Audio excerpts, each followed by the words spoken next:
He's not taking off his clothes tonight, girls. Hi.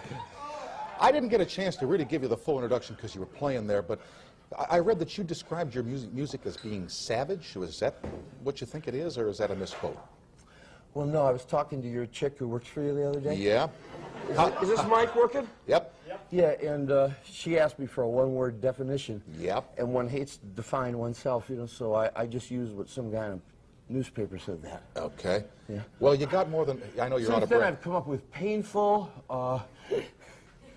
it's intrusive music. Okay. But only to squares. Only intrusive to squares. It's fun. It's for fun. May I say, it's easily heard. I thought so. Okay. Yeah. Yeah.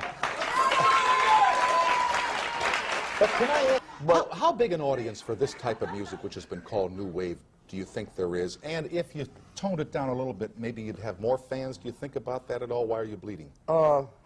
Why are you bleeding? Because I'm on your show. Oh, okay. No, I hit Do you do that? I hit my nose. No, I'll tell you, I hit my nose in the mic stand because I was determined not to break one of your mics. Do you this thing where you throw up on the audience and make yourself bleed and roll on glass? Water? Ah, here we go. Sorry. Do you do that? What? Did I ever? Yeah.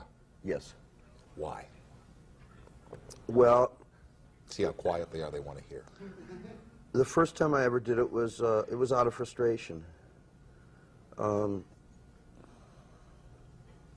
I just felt very bad at the time, and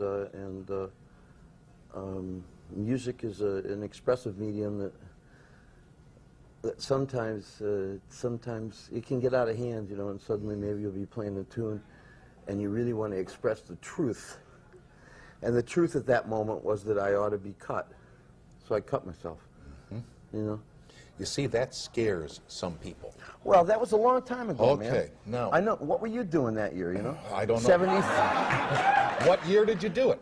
73. I think you were just starting to cover really interesting news events for a L.A. show. Is that right? That's correct. About that year, you know, so, you know. Why shouldn't people be frightened by this music? Well, I didn't. No, that's not, you know, like you said, that's not nothing to do with the music. That's just something I did once. You know? But there are some people who... I had problems. I hope to hell that somebody in the record business and the movie business, you know, who wants to watch someone with some real talent and something and say, well, forgive me for my problems formerly, you know? You know, out there, you know? If people don't forgive you for your problems, what, you know? In the world of music, who are your favorites? Who are people you've looked up to as you've grown up and grown into the music business? A lot of otherworldly types, like Sun Ra is one. A guy called Cab Calloway. Mm-hmm. You probably know him. Mm-hmm.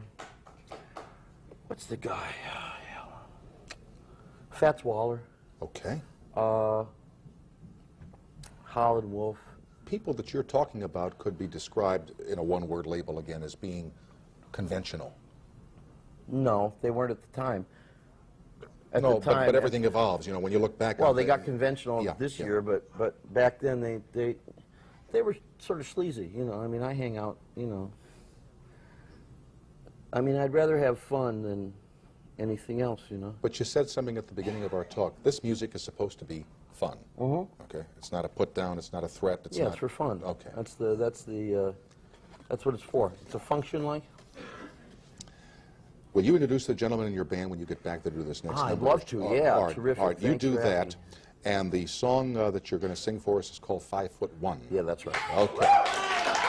Iggy Pop will be right back after these announcements from our sponsors and from the NBC television stations. And thank you for being with us tonight. Okay.